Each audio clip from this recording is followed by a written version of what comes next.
Hello, everybody. This is Chedva Rose, your host for Jewish Adulting Podcast. Tonight, I have something different. I know I say that maybe a little bit too much, but this is actually the first time I will be interviewing two people. I have with me Ruth Guggenheim, who's the Director of Interfaith Relations for World Emunah Israel.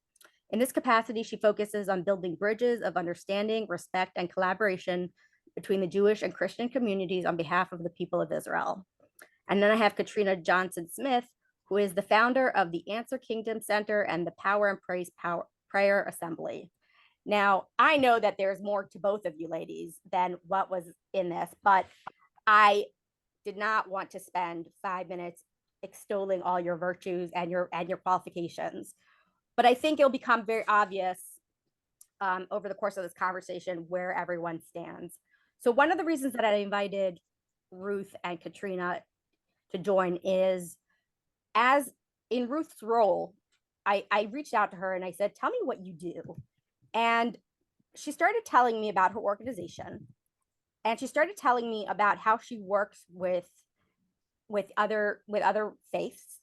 And I thought to myself, well, wouldn't this be great if I could have like an actual sales pitch in front of my audience for this organization and sort of like give us the history, give us the picture of what it looks like, show us the reasons why this is important, and all these kinds of things, rather than telling me, who obviously I feel that way, tell somebody who I know is very friendly to Jewish people. She's very nice to me. She gives me ice cream at the office, and she's been to my home. She's a very friendly person, and she's always interested. She's actually the person who was most supportive and influential in me starting this podcast. So I felt like this would be a good combination of people. So Ruth, why don't we start with you? First of all, ladies, thank you both for being here. Thank you for inviting me. Thank you. Yeah. Absolutely. I look forward to the conversation. Yeah. So basically, I want Ruth, if you could tell us about this organization. Um, what does World Emunah do? And then how is your role as the interfaith relations director play out? And let's sort of get into that. Okay, great. Thank you so much. It's great to be on the show. First of all, I work for Emunah Israel. I'm a representative of Emunah Israel, which is one of the leading social service humanitarian aid organizations. I'll explain the organization shortly, but in that capacity, I'll tell you why there's World Emunah. The global development and marketing arm of Emunah Israel is called World Emunah. We have branch offices all over the world that raise awareness about Israel and about our programs that all happen in Israel.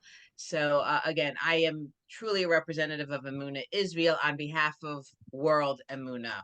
So the word Emunah, for those who may not know, means faith.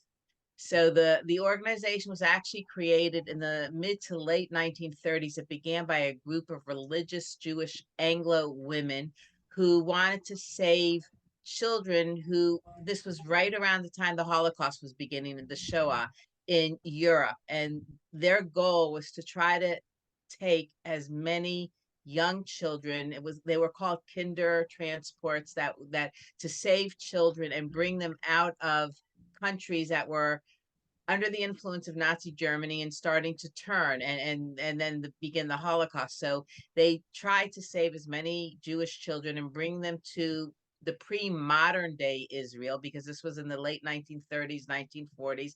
And they created shelters to save these children. And the goal was ultimately that, God willing, they would be saved. They would see their parents, but most of these children never ever saw their parents again. So Emunah, the women of Emunah, took the shelters and then expanded it into education. You have children, you now need to educate them. And now you also need to treat them as a part of your family. So Emunah just kept growing and growing based on the needs of the population over the decades. And again, what started as basic shelter became educational programming. It became various schooling daycare centers they opened up, because if you're going to have a strong, stable environment and families, you need to provide daycare centers, quality daycare centers, so that the mother or the father or both can go off to work or go pursue their education or vocational training. So Emuna has one of the largest network of completely subsidized daycare centers in the country. We have over 100 daycare centers that have, thousands of children every single day coming through our doors. And that's one of the backbones of Emuna. And it is co-sponsored slightly with the government. The government provides partial payment for these families so that they can go on a sliding scale, and Emuna raises the funds for the rest of the subsidy that the parent may not be able to pay on their own. So we also have right now 4 high schools that are girl high schools, and one of the things is that Emuna always focused on women empowerment from the very beginning, because it was an organization that was started by women. They understood not only should women be maternal and take care of their children, which is an obvious thing, but they should also within themselves be empowered, be given the academic environment, be given the vocational skills that they need so that they can go off to work or to continue their education. If you have a stable mother, you will have a much more stable home life. And that was very, very much the goal. So Emuna actually opened up the very first accredited college in all of Israel in the 1950s. It's in Jerusalem. It's still there. We have thousands of women that get their BA or BS through the doors of Emuna, and many of them tend to go into education, into graphic design, into the arts. It's called the Emuna College of Art and Technology. So that's the emphasis in that respect. Our high schools have various programs specifically focusing on STEM, and one of them STEM, science, technology, engineering, and math, for the young ladies that can go in that track. For young girls who are not so academically inclined, we have one school that does fashion design and sewing, and these are young girls that actually go into seamstress, or we have one that has become a sewing expert and she designs her own fashion. We actually had a production company approach us to see if we couldn't do the costumes for their films. So that's another track. So again, the goal behind Emuna was to create a educated, empowered women and then their families, so that it breaks the cycle of poverty. Israel, many people may not realize that there are a third of the population lives in poverty. And because we're constantly at war and there's a lot of security issues, that keeps a lot of the money into the government that has to be for military and for survival, shall we say, and it doesn't actually then get into all the population centers, into the homes of families that may need it.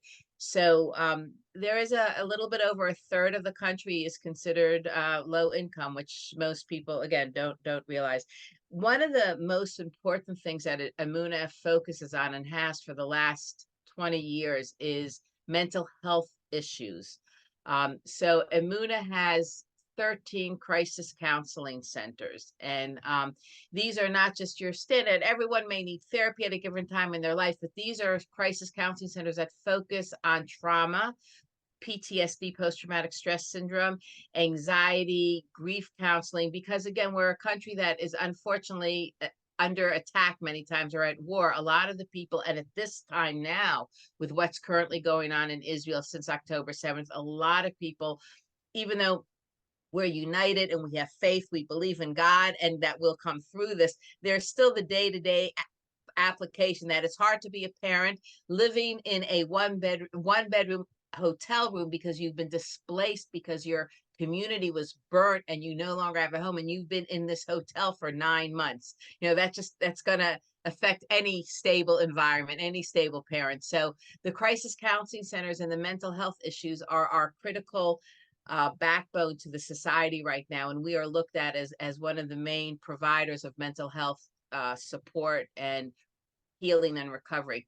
I would say basically, and all that's the background, the fact that the women who started Emuna, they called it Emuna faith, is because they had complete faith in God, that he would bring our people back, as it says in prophecy, that we would be collected from all 4 corners of the world and we would be brought back to our homeland, and that, thank God, is happening. So these women, even before the modern day in 1948, they had the prophecy. They wanted to make sure that there was true emunah, true belief that God would stand by us and bring our people home. That's who we are, Katrina. Well, that's beautiful, and that's a very in-depth, you know, a beautiful outline of the school of your organization. And I'm thinking of all the various people who probably get, you know, so much from these programs. I guess the question now is, when did this interfaith conversation come about? At what point they say, "Hey, we need allies," and and tell me more about that. And Okay. Katrina, before Ruth answers, do you have any question on what she just said? No questions. I was really struck by your conversation around mental health. My master's is in Christian ministry with an emphasis in mental health and wellness, because I'm very aware in people of faith that there's this proponent of we trust God, obviously, but then there's also some work that we need to do for ourselves to take care of our wellness. And so I was really, I don't know if you could see my eyes, I just lit up. I was really excited to hear about that piece as well. Oh, great. Thanks. So we speak the same language, shall we say. Well, Katrina, you also have a bachelor's degree in biblical studies, correct? Yes. So my bachelor's is in biblical studies, and my master's is in Christian ministry, but more pastoral ministry, with the emphasis in because I want people to come and receive God, but I also want them to go into the communities and receive the work with the therapists and psychiatrists and psychologists. And so I'm a huge proponent for that in the community, especially in Baltimore, where I am. Okay. Yeah, that's great. Right. Faith can take you only so far, but God wants us also to take care of ourselves and get the help that we may need and our families may need, and not be ashamed. And that's a part of, I think, one of the things organizations like Amuna does in Israel, because, you know, for many, many decades, certainly within the Jewish community, you know, mental health or getting therapy and that wasn't exactly looked on in a positive light. And now everyone realizes it's a part of wholeness. It's a part of your spiritual being. It's a part of who you are as an individual. And the healthier you are in your mental health, the healthier you'll be in society. So good for you. That's great that is your background. Okay, so to answer your question about the how we got involved in the interfaith dialogue, the organization, as I mentioned earlier, was started by Jewish women, and it is a Jewish organization for people in Israel. And, you know, for 75, 80 years, they doing their thing, and word was getting out. And in Israel, it's an extremely well-known organization. So as more and more Christians, predominantly evangelical Christians or Christian Zionists, whatever term you want to use, started to come to the land, obviously many people want to see more than just the biblical sites. They want to interact with the people. They want to learn about the social welfare of the country, and they want to become intimately involved. So you know, in the past 10 years, Emuna was one of the organizations that a lot of Christian, either churches or tour companies, would call and say, hey, could we come and visit the kids, you know, at the residential home, and maybe spend an afternoon of doing volunteer with them, and, you know, baking cookies, or just having some interactive connection, so that we're not just here for the land, but we're here for the people. So Emuna, being a Jewish organization, initially they shied away from that kind of dialogue, because there was a fear, as I'm sure you're familiar with, of you know, the Jewish community is always worried that, what you want to witness to us? Is this like an ulterior motive to convert us? And that Jews were very, very sensitive about that. We want to have dialogue, but we want people to respect us for who we are and understand biblically who we are. And it's critical, because without Judaism, there's no Christianity in that. But that dialogue has to happen. And if people aren't even comfortable having the dialogue, we'll never heal. We'll never find out what we have in common and learn to have a respectful conversation. So, you know, the board kept shying away again, because they were nervous and they didn't know, like, would they come in? Would they, you know, unfortunately, years ago, there was a group that came in and left New Testaments under the beds of all of our kids in one of the residential homes, and they left certain other verses. So that was a very negative experience, to be honest. So they thought that everyone would do this. And about 5 years ago, I made Aliyah, by the way, 7 years ago. I moved to Israel 7 years ago, and I got this job there in Israel. But so when I first went on, I also am a grant writer. So I went there to write grants and do development and strategy planning for them. And then it became obvious to me, like, we don't have to turn away from our Christian friends and allies. We could learn to build the dialogue. I could teach them to build the dialogue so that there's a comfort level, and we could write guidelines, and we could have honest and respectful conversations. Once they started to realize that this is an opportunity and that the Jewish community needs friends and allies, to be perfectly honest, now more than ever, obviously. And when they also understood from a biblical perspective that ultimately we are going to be in this together. And, yes, we can have our slightly different opinions about what's going to happen at the end of days and that, but we are the people of the book, both faith systems, and we can work together, and we should work together at this time. So it was a process, and slowly we started to do it. And one of the things I try to do is establish relationships predominantly in North America, because obviously most Christians live here, and that I'm an Anglo. Even though I live in Israel, I'm an American by birth. I still feel American. So coming back to America and working with various churches or Christian groups, that's what I do. And it's a slow development. And hold on. It's a slow development, but it's been quite successful. And we're very active with Kufi, Christians United for Israel. We're very active with Bridges for Peace, Friends of Israel, Christian Friends of Israel. There's various groups, again, that through cultivation, we now have real dialogue. And I write on behalf of Amuna, like weekly Torah Bible portions every Friday that goes out. We do prayer points. We do things that we feel will also open up the doors of dialogue that has nothing to do with raising money or the organizations, but has to do with just us as people of faith. So that's what we're doing. I love that. Now, I do have a question, because you were very clear about Anglo. And so do you work at all with people of color, of organizations, and to bring awareness to other organizations? I know primarily, with Christendom, there is more of an alignment with, as you said, one of the organizations, I recognize the name of it, Friends for Israel. Okay. And so, but do you have the opportunity to perhaps more to people of color to share and to bring awareness to? So Katrina, I'll tell you something very unique. I've been involved with Africa Blesses Israel and Congo Women Blesses Israel. And this is a development relationship. And the likelihood is I'll be going to Africa for a huge day to honor. It keeps being pushed off, to be honest, but I'm not working on it. They are. But I've been invited to work with, it's a Reverend Albert and Miss Lydia. They are two people. They have a whole movement called, again, Africa Blesses Israel and Congo Blesses Israel. One of the things I personally learned with getting involved, we do Zoom calls. I do some teaching to them. They're coming now again to Israel. So about a year and a half ago, I was introduced to them in Israel. I hosted them on behalf of Amuna, took them around a little bit, and they have become friends of Amuna. They're coming back as soon as their visa clears. And one of the goals is to definitely develop these relationships. I also have in California a pastor that I just met a few weeks ago, and she and I are looking to do some programming together with her prayer group and her Christian group. And yes, the goal is to for sure develop that.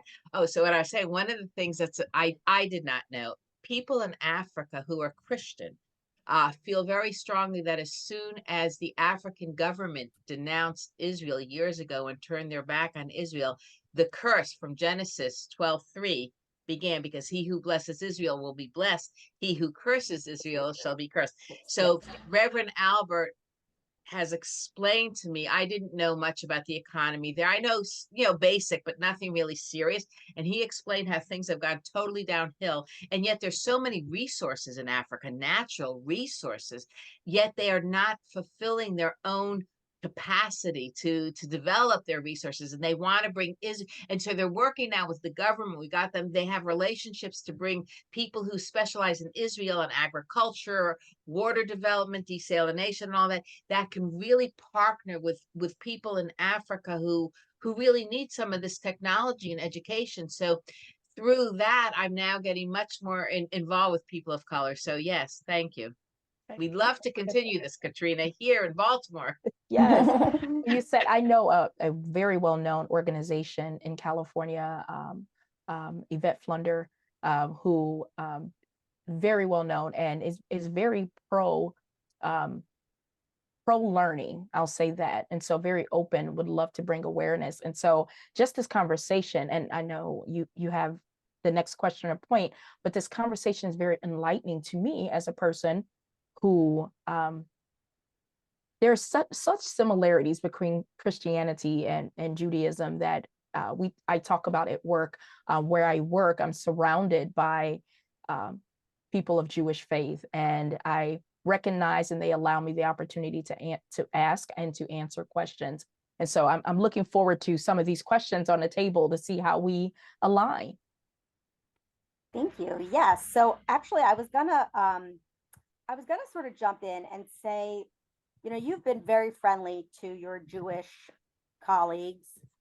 And I guess what I want to know is, where did that come from? Like, what in your history or in your teachings brought you to a place of openness and friendliness and this sort of attitude that you have towards us is very special. And so I wanted to know from you where that comes from.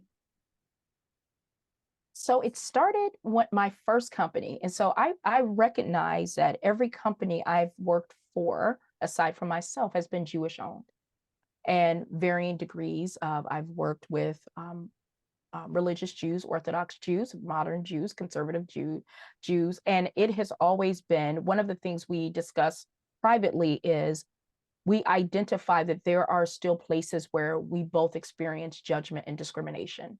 And so because of what you can see on the outside, others, especially my religious brothers and sisters, when they cover or when they wear the yarmulkes, that they experience. And so we've often found same ground by identifying that who we are is special regardless of what we look like, and just continuing to make an impact in the earth. Right. And I think it was this past Martin Luther King Day when I told you about Martin Luther King Boulevard in Israel, where Martin Luther King was a big ally of Israel, and actually, I just read this somewhere, and I don't know, don't quote me on this source, but I read that the symbol for one of the civil rights movements was a yarmulke, because there were so many Jews who were involved in the civil rights movement that it became a symbol of like hope and equality and sort of brethren and coming together for for things that we have in common. But I don't quote me on that, but I just read that somewhere. And so I think that if Ruth doesn't work with more people of color, it's probably not because they aren't there. It's just that she's one person. And I'm imagining that it's going to take, just, there's so many people. It's just unbelievable. But, and then in terms of like the Judeo-Christian values about Israel, what in your teachings, Katrina, tells you that, Israel is, whatever your opinion is about Israel, what does it tell you? Okay, so it is pro-Israel. I would like to go on record and say in a very and positive. And so the ministry that I'm founding, we absolutely believe in the Torah. Okay, we believe in the Torah, the Pentateuch, which we refer to as the first 5 books of the Bible, and the genesis of it, and also the 12 tribes of Israel. We believe and we know the importance of that. And so while there is a very heavy emphasis on, I'm remembering, on the New Testament, I'll say it that way. There's a very, this is an interfaith conversation, correct? Yeah, so I can say, okay, all right. Um, I was like, I was doing the work. You saw my mind doing the working. And so while there is an understanding in my personal religion regarding Jesus, but what I know to be true is that when I look at the ancestors, Israel, when I look at them, the blessing was on their life. And so it's apparent that what I believe is that Jesus was born, he followed the lineage of David, the Davidic law. And that, of course, connects us. That's the connection. So even if people say, well, I don't understand, I don't know that, we understand that in our religion, that Jesus was followed the path. Jesus was Jewish. And so there are more books that I have that I think I've shared with some friends, some that like it, they enjoy the perspective of Christian values, looking at Judaism in a positive light, and then others that are questioning. So if I come to the table with you, Ruth, can I sit at the table and say, I believe in Jesus, but also I believe in God, and you accept that and my support to you, or will there be any type of hesitance because of the belief? So one of the things that many people don't realize, Judaism is actually of all of the major faith systems, including, let's put Muslims in there, and that if you look at the Torah, we are raised to believe that God created 70 nations, that there are 70 nations in the world.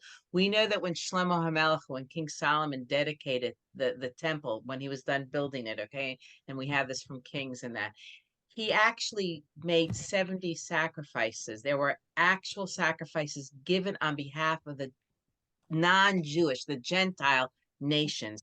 And we also very, very much believe, if you believe in the time when the third temple will be rebuilt, it says right there, and we've always been raised to believe that it is the house of prayer for all people. Yes. Judaism accepts and has always taught you do not have to be a Jew to be in God's world. It's quite the contrary. We are all a family. We are God's children. And like in any other family, each one of us have different roles. Okay, everyone fulfills something slightly different. You have a different personality. And at the end of the day, you all sit at the table and you're all one, but you're very distinct. So Judaism is very, very sincere about that. Okay, you do not need to be a Jew to have a relationship with God.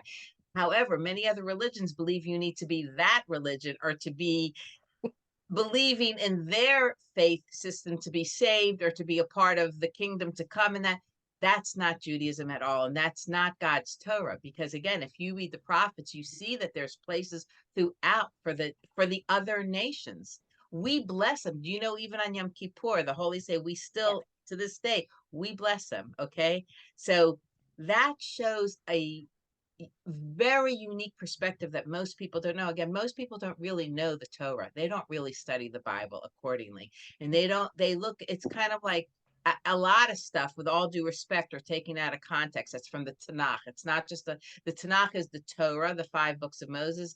The Nach is the prophets, the prophets, okay, and the ketuvim, the writings, things like the sayings of the fathers, or we're now entering the 9-day period. It's called in Tisha B'av, the 9th of Av, which is the day of mourning. We read a book called Echa, Lamentations. Okay, those books, the book of Esther, the book of Ruth, those are ketuvim. Those are the written books. They're not quite prophecies, even though they're prophets in that.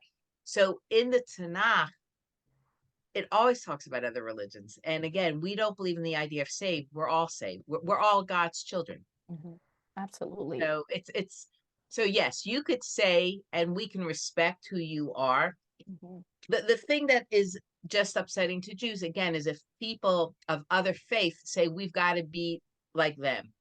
Of course, absolutely. And that is such one of the things that I've experienced is this, as you said, Christianity. So Judaism has, we described Christianity is exactly the same. We have, I am a part of Kingdom, but we have Pentecost, you have Church of God in Christ, you have the Baptists, you have so many different layers and all of them with different subsets of belief of how to be baptized, how to agree. Are you?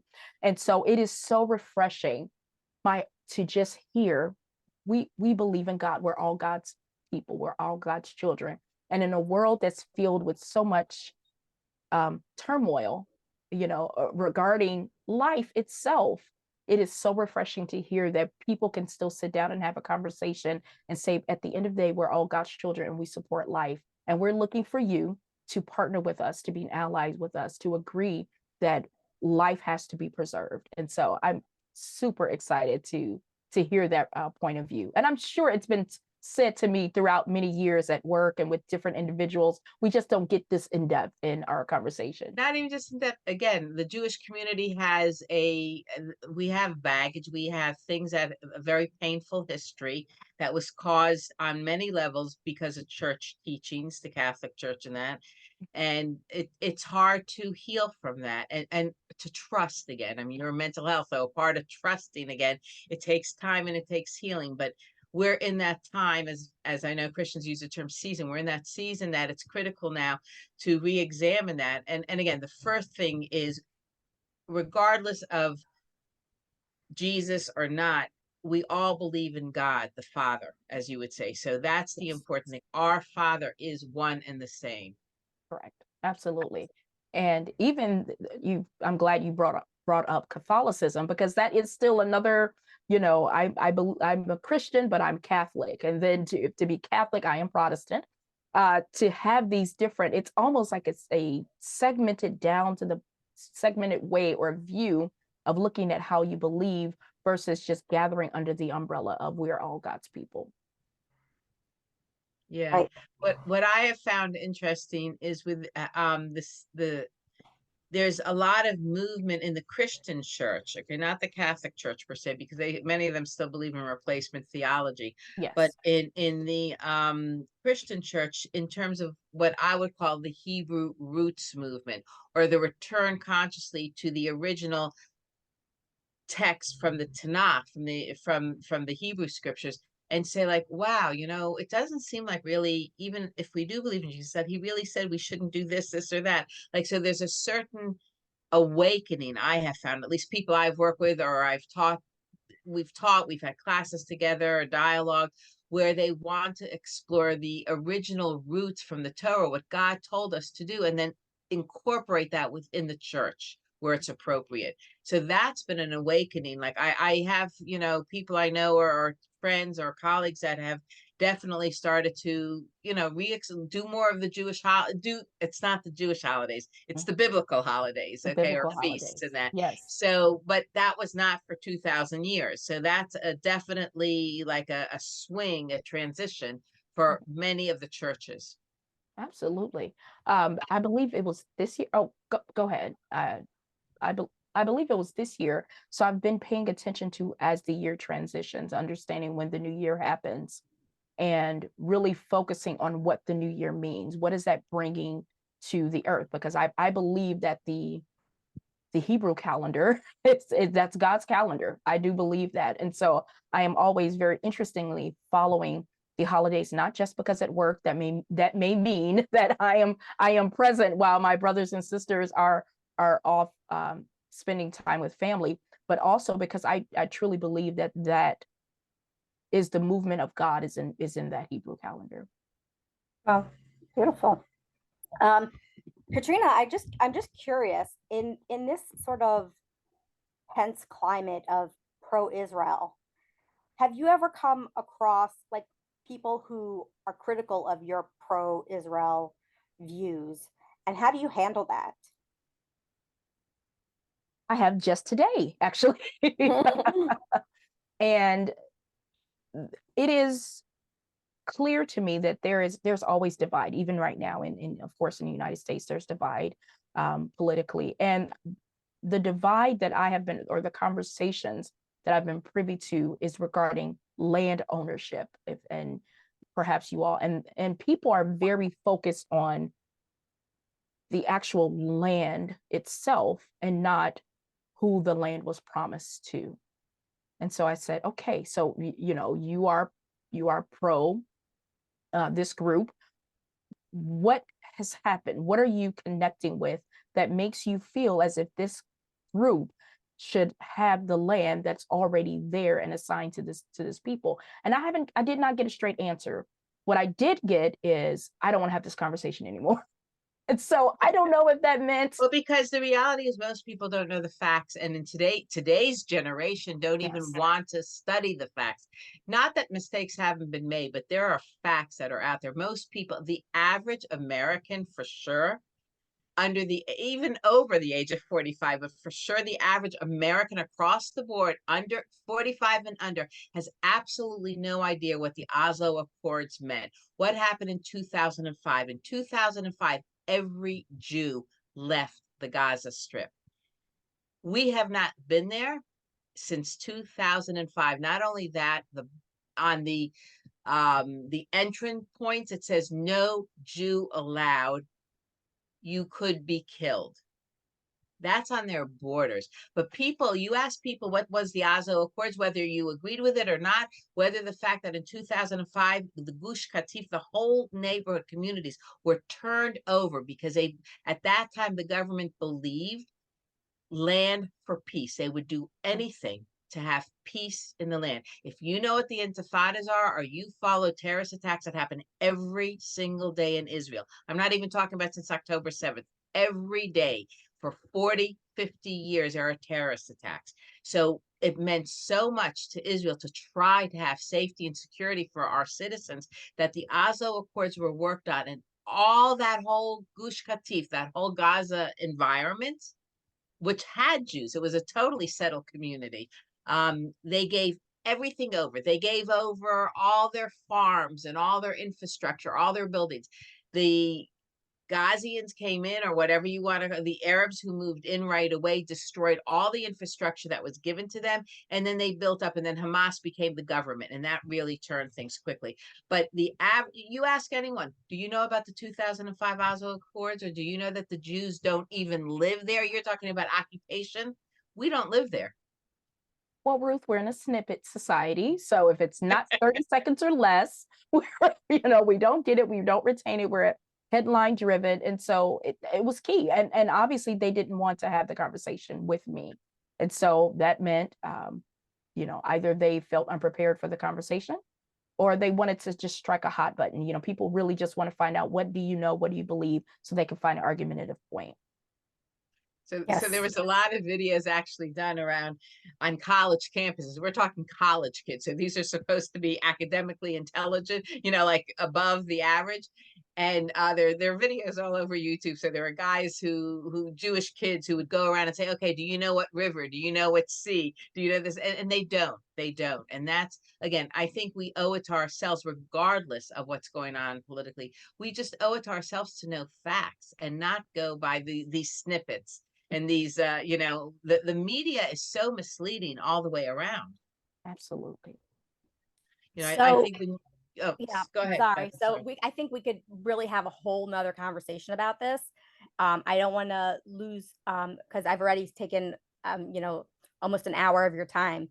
So I guess what I want to say is so Ruth, you're speaking to our Christian friends, and you're telling them about concerns that you have about being an ally with Israel looks like, how to have boundaries around each other's faith and all these things, and you're educating them within your educational network where you send out the teachings and everything that you do. You go to their conferences and you speak to them. What, from here, let's say you want to close the deal with Katrina. So what is like from here, how would Katrina now become an ally with you? It's an excellent question. Thank you, Hedva. I mean, I would love to see that Katrina and I, number one, continue the conversation after this interview and together discuss what we could do together. I mean, I think one of the very first things is to bring something like Amuna, the awareness of the organization, the awareness of the social issues in Israel, just even educating about Israel to the churches, whether it's actually in the church live face to face, whether it's over Zoom calls, set up maybe a task force that we could work on together for some events, nights to honor Israel or nights to build relationships.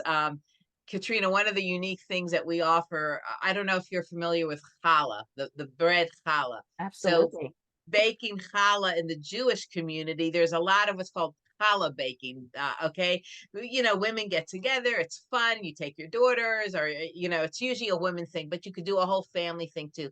So it's like usually on a Thursday night they get together. They bake the dough, but during that whole process, they talk about the religious aspect, the spiritual component of the ingredients that God gave. Challah is not just challah. It means so much more. So doing a program together creates an opportunity for fun, for education, for building bridges, and for fellowshipping together.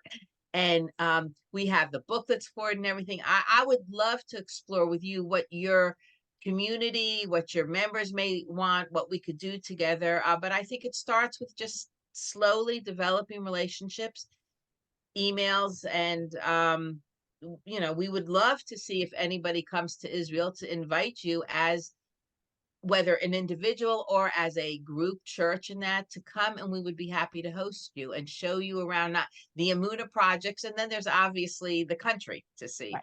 So that's also a critical thing that I would love to put on the to-do list. Right. Beautiful. Katrina, do you have any questions for Ruth? Absolutely. The one question is, what is it that, so as said, I'm the founder of the Answer Kingdom Center. If you notice, church is not in the name because so many people, there are still individuals who are turned off by the word church because they've experienced what they would consider church hurt or felt hurt. And so as a way of feeling hurt, they put this barrier or separation between them and God. And so we were intentional in calling it a center to remember that God is our center. And so we come to this place to be healed and to be whole again. And so right now, I have different things that I do on Tuesdays and Thursdays, and I'm in Atlanta, I'm traveling, sharing the word of God. So what is it that I could say tomorrow morning at 7 a.m. when I'm speaking with individuals to help shed the light and bring awareness to Emunah?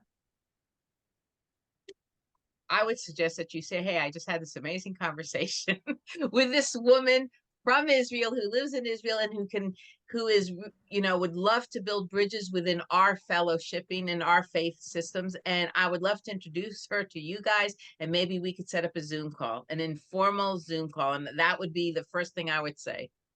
That is perfect. I love it. Wonderful. This has been truly inspiring. I'm actually going to release this as a special episode tomorrow, because I think that in the climate that we are right now, that I don't want to wait until December to release this. This is so timely and so necessary of a conversation to have, that we're all in this together as people of children of God. And I think that, Ruth, your organization has done a beautiful job being respectful. I mean, so based on what I can tell, and also there's so many challenges, like you mentioned, that it takes a firm backbone and a very strong sense of self. Because I think any religion that is too insecure to have the conversation, Katrina, where that person is like, I don't want to talk about it. Mm-hmm. That to me says you're insecure in your faith. You're insecure in your religion, because if you were secure, you would not have any problems having a dialogue. And so it's only for those who have that strength of character, who have that emunah, that faith, that we will be able to come together, have these dialogues, and be blessed with everyone. Everyone should be safe. Ruth, please be safe. Amen. Thank you. Thank you. Yes, and God should end this war quickly, and everyone should be good. I thank you, ladies, so much, and I hope you have a good evening. Thank you so much. Thank you. God bless.